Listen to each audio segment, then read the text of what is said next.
All right, excelling at our career without undermining our health. Is it easy? It can be challenging. How many of you know someone who has not done well in this category? They might be incredibly successful, and they are not doing well with their health. What is it about the higher we go up the ladder, the wider our waist gets, or our cholesterol level gets higher, or our blood pressure level gets higher? How can we manage this, the climb of our career, without it undermining our health? So I have 3 really great ideas for you today, some great ideas to help us get started. And I will tell you, the first one that I want to share with you is so surprising. This is something that I see doctors, medical doctors, do wrong all the time. Something I see nurses do wrong all the time. And it's something so simple, but it's something to help you absolutely excel at your career without undermining your health. In fact, these 3 things, if I can help you stay healthy and do well, in fact, this room is full of vitalistic people who I just vitalistic career builders, and that's who we aspire to be, right? So here's our 3 things. Are you ready for the first thing? I need a drum roll, please, right? Number 1, do the drum roll, please. All righty.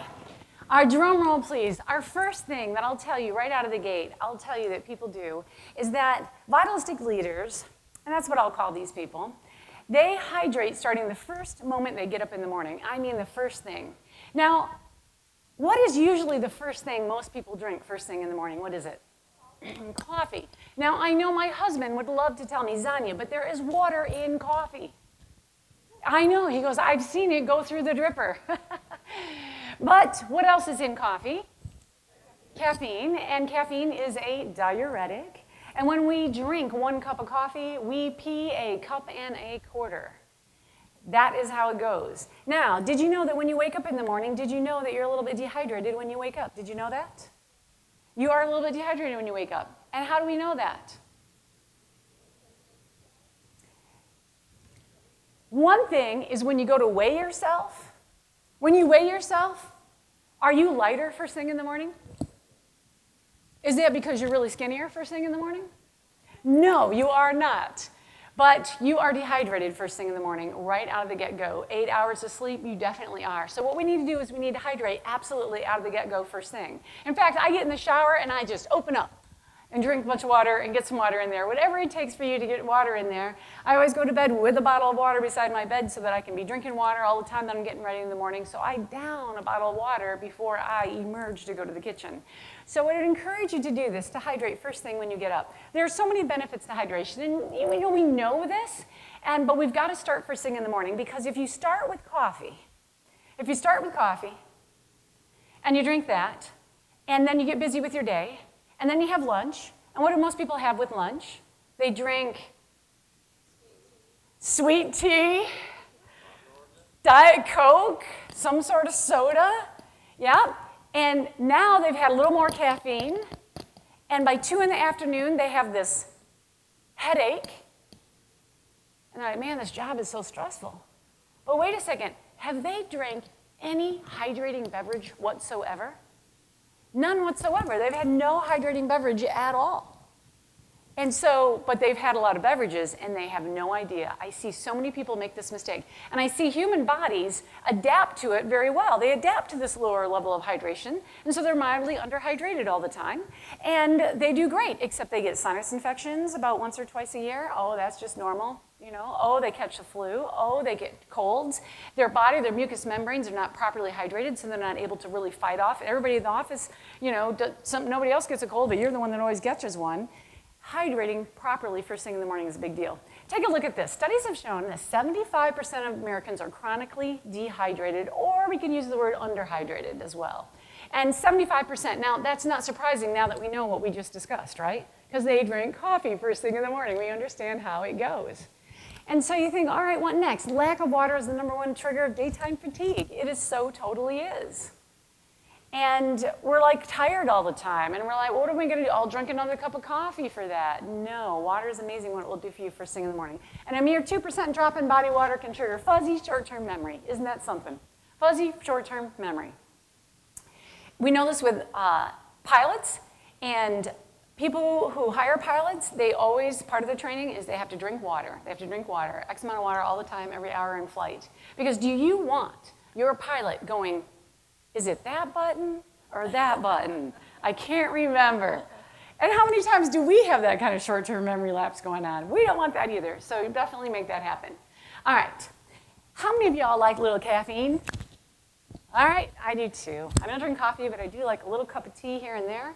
And I'll tell you, you can learn to use caffeine to your benefit and not your detriment.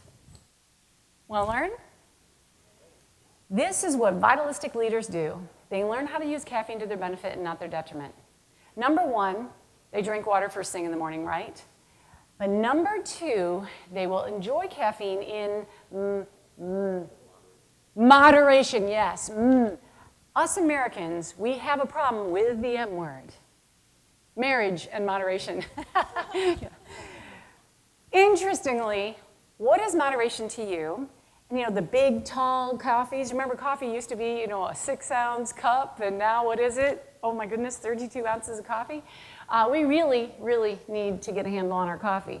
But being able to enjoy coffee, coffee is a plant-based nutrient. We're looking at all kinds of benefits from consuming coffee and tea, both green tea, black tea, all of them, herbal teas, all of them.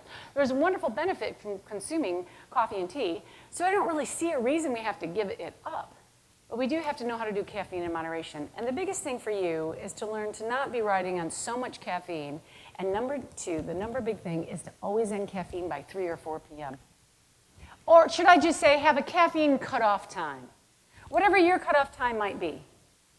Now, for some people it's noon, and they'll go, oh, I don't have any caffeine after noon because it will affect me. Now, some of you are sitting there going, oh, I don't have to listen to her on that one because caffeine doesn't bother me. How many of you are thinking, I can have some iced tea at 7 p.m. and it doesn't affect me, I can still sleep? All right, she's saying she can. Well, here's what I'd like to tell you. My husband thought the same thing too. I know lots of people who felt the same thing. Caffeine doesn't bother me. I put my head on the pillow, I go out, I think I'm asleep, I don't remember being awake. But what caffeine does for you is that it robs you of REM sleep, that rapid eye movement, that deep REM sleep. And even though you may think you're asleep, you're not in that deep homeostatic, plug it in. You know how you plug in and you're like totally plugged in real good? And that's where we want to be. We want to be really charging on 6-7 hours of sleep and not requiring 8-9 hours of sleep, right? That's where we want to be. So the point is even if you think you get away with it, I don't think you really do. And the studies show that you don't really do. And those Fitbits are starting to reveal it as well. So you can, if you have that kind of technology, you can test yourself with that. But I will tell you that you want to learn to avoid caffeine, and so that when you fall into bed at night, this is what vitalistic leaders do. They learn to fall in bed at night and supercharge and get the sleep that they need. So it helps you get the sleep you need. Do we need the sleep we need? Yes. Absolutely we do. And leaders learn to do that. All right. That's that. Number 2. Are you ready for number 2? Yes. Yes, I like it. Optimize what you eat and you drink.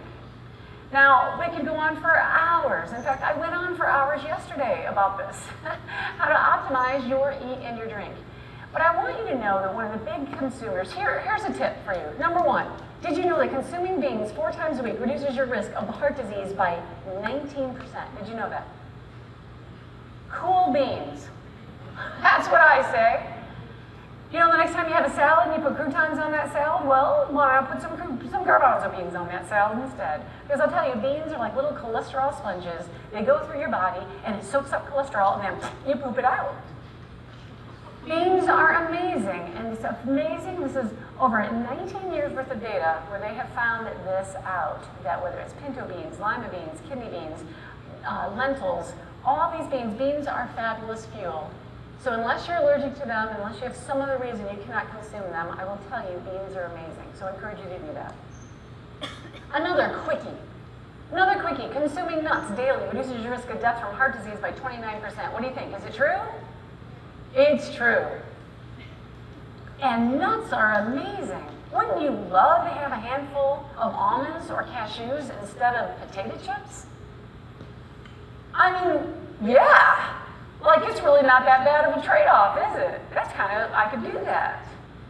And this is what's happening, and we're seeing it amazingly. So cultures that use nuts a lot, and that's one of the things that we learned. We were like, oh, nuts, fattening, we can't have nuts. But nuts are really, truly good. How many of you can enjoy nuts daily?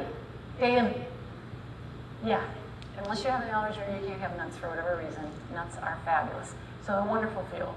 Alrighty, what else is another simple way that you can improve your health? I will tell you, consuming fish 5 times a week, true or false? True or false? Anybody who attended my session yesterday, is this true or false?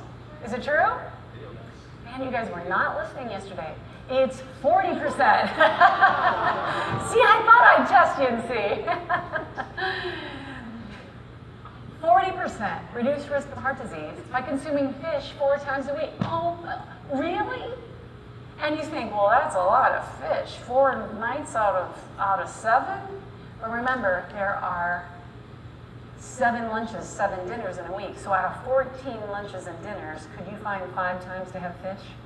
Yes, you could. And the only thing better than this is if you're a vegan and you do no meat or fish at all. And everything that you eat is plant-based.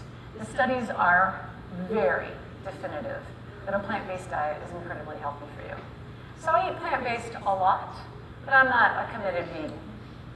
And I do love fish. And I do believe there's a balance. You can totally do the balance. And we see that people being incredibly healthy with the balance. But fish is excellent. All right, next. The other thing that I see that leaders do, people who excel at their career, vitalistic leaders I like to call them, is they leverage antioxidants. They leverage them. Antioxidants. When you slice an apple, what happens to it? It starts to turn what color? Brown. So what is that before your very eyes? That is oxidation. And if you put lemon juice on that apple, does it start to turn brown? No. So the lemon juice has vitamin C in it, which is the antioxidant before your very eyes. It's the Z-Bart before your very eyes. Rust on a car is oxidation. When you get cataracts on your eyes, that's oxidation.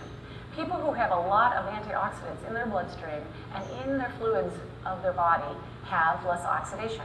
For instance, we can test the liquid of every one of your eyes and see the antioxidant level in the liquid of your eye. Those of you who have a lot of antioxidants in your diet, you'll have a higher vitamin C and antioxidant level in the liquid of your eye. And if you have that higher liquid in the liquid of your eye, guess what? Do those people have less cataracts or more cataracts? They have less. So the liquid of your eye, that is the determinant of how much antioxidants. So what is the moral to my story here? Take lemon juice and squirt it in your eye? No.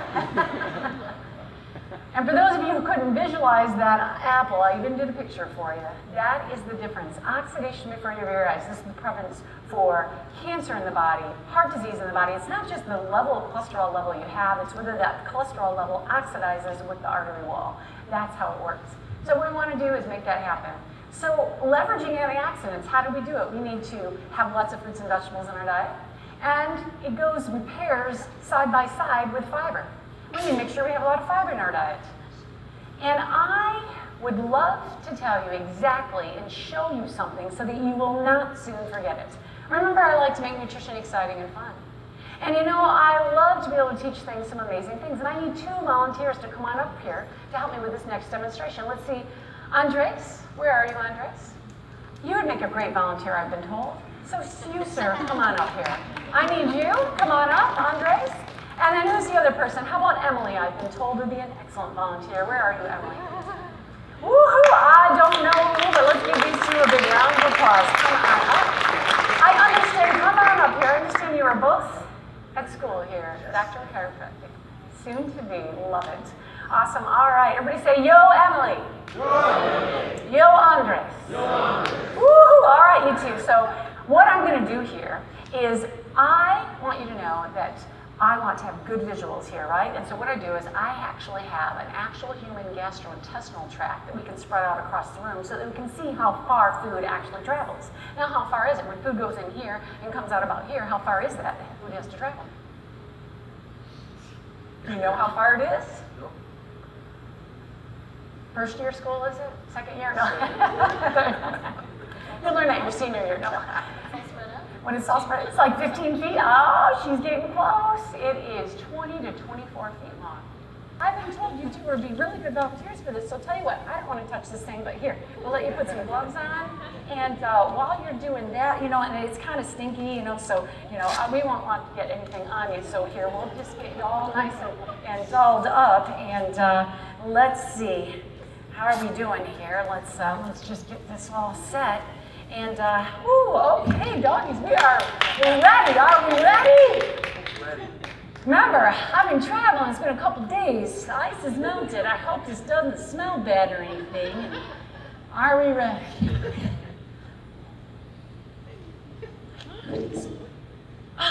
The lips, the esophagus. You know, I didn't know that Ronald McDonald died.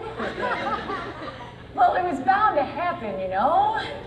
And the intestines, they just keep going and going. And don't you just hate that when that happens? And then get your guts all tied up in a knot. Don't you just wish you could reach down in there? I feel so much better now.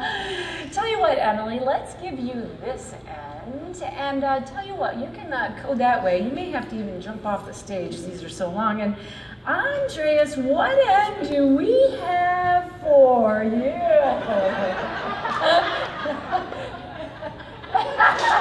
You got gloves on, Andres. Come on, you can hold it. Good job. Good. All right. All right, use it. Let's just spread this right on out here. This is, spread that out, hold it real high. So you go a little bit farther, a little bit farther. This is how far food has to travel when you eat it. Can you believe it? And this is why we want vitalistic, good food full of antioxidants, great good stuff going through our body, and we want to have 30 grams of fiber to our diet, 30 grams of fiber. Now, how do we make that happen? We got food that comes in here through the lips, the esophagus, the stomach, and it goes through this tube, Oh, and what is that? Oh, it's a gas bubble, and it's heading that way. Good one, good one. Good. Oh, no, you know what that is? It's white bread. Wide up white bread, stick it in here, there's no fiber to be able to move it through the tube. So, you know what I told my son when he was growing up? I said, you know what they say about white bread, the whiter the bread, the quicker you're dead. Let's say that together. The whiter the bread, the quicker you're dead. Just a fun little fact. Do I have white bread occasionally? Occasionally, but whole grain and a variety of grains. So we're not always having the same gluten, wheat all the time. A variety of good grains in our diet can certainly be a part of a great diet. As we take a look at this, what do we have? This is the large intestine or the colon. This is the part of the body that pays the most when we don't have enough fiber in our diet. Americans on average 11 grams of fiber a day, 11. And we need to have 20 to 30 grams of fiber a day, 30. And if we only have 11, then we need 30. What do you think that does to our bodies day after day, year after year, decade after decade of only having 20 grams of fiber when we need to have 30? What do you think? Diverticulosis, diverticulitis, constipation, hemorrhoids, colon cancer, rectal cancer. Almost all of these can be prevented if we get 30 grams of fiber. We teach our kids to enjoy fibrous foods, fruits and vegetables primarily. Being able to enjoy those foods, cooked, raw, however you want to do it, combination of both, but being able to make that work for you. How does that sound? Some whole grains in there, and pinto beans, kidney beans, garbanzo beans, making all those happen. That's what we're looking at. In fact, I was working with a physician, he said, I always tell my patients that if it's hard going in, like crispy fruits and vegetables, if it's hard going in, like popcorn and whole grain breads and things like that, hard going in, it's going to be soft going out.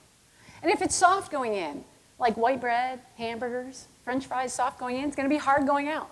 I said, really? You really tell your patients that? He goes, yeah. Wow. I said, so just think of things like broccoli as little colon scrubbers, keeping your colon nice and clean, just like that. Right? You'll never think of broccoli the same way again, will you?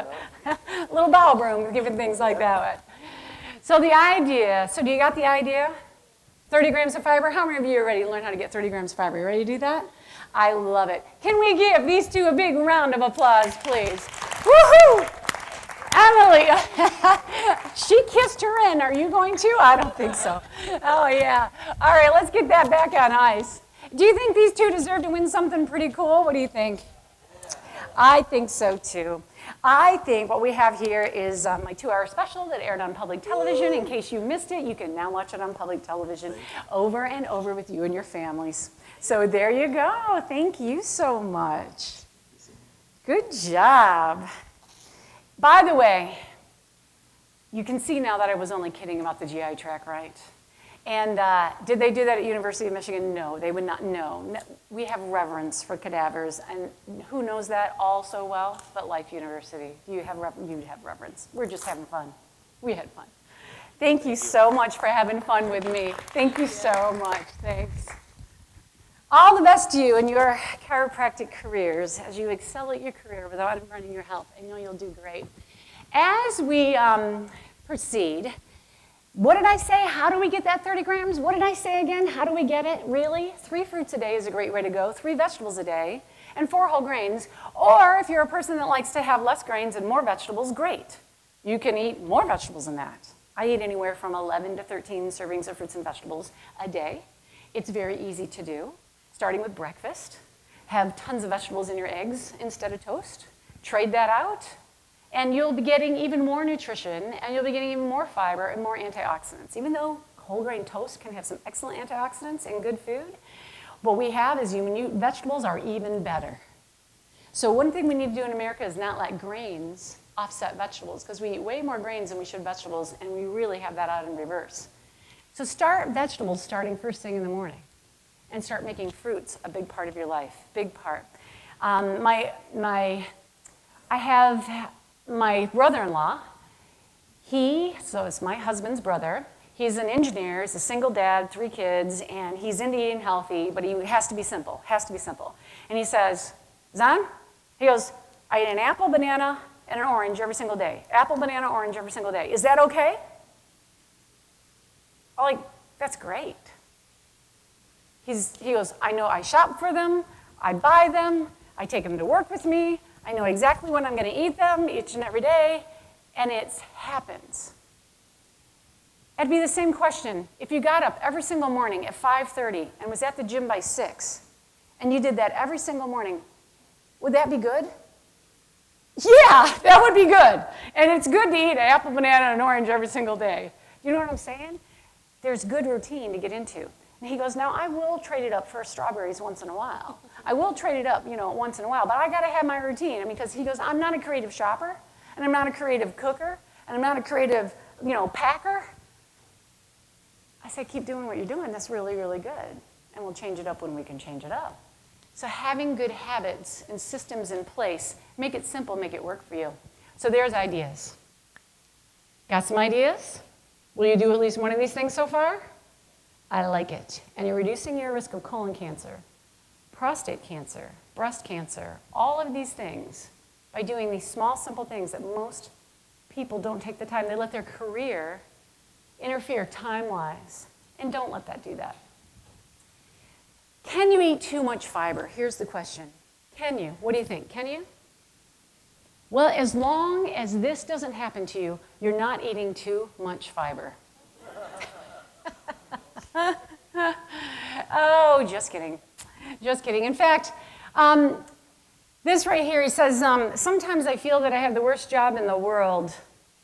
Yeah, right. I don't know why that cartoon just spoke to me. But very interestingly, I want to encourage you to make fiber happen. Do add fiber gradually to your diet. Do drink lots of water with it, as we already discussed. But those two together will do amazing things to help you control your weight, to help you control cholesterol levels, because I will tell you, just like I said, fiber, especially soluble fiber, the gummy gooey oatmeal kind of fiber, the pinto bean kind of fiber, it's gummy gooey, and we eat that, and we poop out cholesterol. Bye-bye cholesterol. It's a wonderful thing. So this is a wonderful habit for you. Alrighty, I have one more point with you, and before I do that, I want you to know that on your tables is a white card. There's also a bookmark. The bookmark has my 8 habits, my 8 things that if you do these 8 things, it's a healthy lifestyle. So I want you to feel free to take a diet-free bookmark. And the white card, if you didn't fill one out yesterday and you'd like to join my free email news list, you can do that. Also, if you would just like my slides from today, and if you'd also like my slides from yesterday, because I have a lot of them from yesterday, I'll be happy to email them to you. So if you just mark that, anybody who fills out a white card, I will send it to you. If you want to be on the e-news, check that box too. If you don't want to be on the e-news, don't check the box. So there you go. What's number 3? Number 3, what do vitalistic leaders do? How do they excel at their career without undermining their health? How do they do it? They fit in fitness, scheduled, committed, and they're connected. When I have researched people who get up at 5:30 and they're at the gym by 6, those people who actually do this, and they're very consistent, they are scheduled, they're committed, and they're connected. And most importantly, they have something they love to do. It's not a have to. It's they love it. Are they this person? I named my dog 5 miles so I can tell people I walk 5 miles every day? No. No, this is not. Or even worse yet, this is somebody else. I got a dog so I can walk my dog, and maybe you get so tired of walking that dog, by golly. Only in Ohio would you see something like that. But no, what vitalistic leaders do is they have a get-to, so that their exercise does dual role for them. They're outdoors, they're enjoying, they're stress-releasing doubles and triples when they're able to do something they enjoy, not a have to, not going and doing the time on the treadmill because they hate it. They're doing something they enjoy doing, martial arts, and they love martial arts, or they love lifting weights, or they love playing tennis. Yeah, I saw around the corner here you can get tennis lessons. Woohoo! I'd love to. I'm going to totally learn how to play tennis when I retire. That's my goal. But definitely finding hiking, whatever it is, spin classes. I love my spin classes. And I'm amazed at how many people will start with a spin class, take up biking, and then take up biking outdoors. Here's such a story. This is John and Jean. Check these two out. John and Jean, 68, 72, 350-mile vacations in 1 week. Here they are. Anybody recognize where they are? Czech Republic. I said, you went on vacation to the Czech Republic and rode 350 miles in a week? I'd be happy to drive that far in a week and see what you saw. They biked that far, and they called it a vacation. At my age to do that would be amazing, but that's what they live for. And I said, how did you get started doing this? They said, it's all about friendships. You know, our neighbors, we were like, hey, let's go for a ride. Okay, let's go for a ride. And so, do they have like fancy equipment or anything? They're just pretty common everyday folks, you know? And they would get together, and I'm like, what was your motivation? And they said, oh, our motivation? She said, it's lunch. We would pick a different restaurant to bike out to and come back, and that is our motivation. I said, you got to be kidding me. She goes, oh, we'd pick a different one, and we'd bike there, have lunch, bike back. Every Saturday, this is what they do. Very interesting. This is my mom, Grace, 72. Now, guess what? She is now 78. She still texts me photos. I just finished another race. Picture of her with the Easter bunny. You know, picture with her at the finish line. I'm still in bed on Saturday morning at 9 a.m., and my mother's texting me a picture. Here she was, 72, gold medal winner, 5K in her age group, and she took up running. She started running when she was 50 to help her manage stress of her high-powered real estate job. And she has not stopped running since, and she loves running. And I will tell you, what's so interesting, I said, Mom, can I have permission to show this photo? This is amazing. Can I show this photo to everybody? Would that be all right with you? And she goes, well, don't show the time. I said, what do you mean? The time is amazing. Mom, that's great that you did that in that time. Of course I'm going to include the time. She goes, well, if you tell them it was a 10K, then I'll let you show it to them. I said, okay, Mom, I'll tell them it's a 10K. And at this exact same race, quite a while later, about an hour later, my mom took this picture of Elda, 92, crossing the finish line and taking her gold medal. First place winner, 92. Can you imagine being 92 years old and walking an hour and 26 minutes? Can you imagine? And you want to know what else about Elda? Not only is she 92, Elda is completely blind.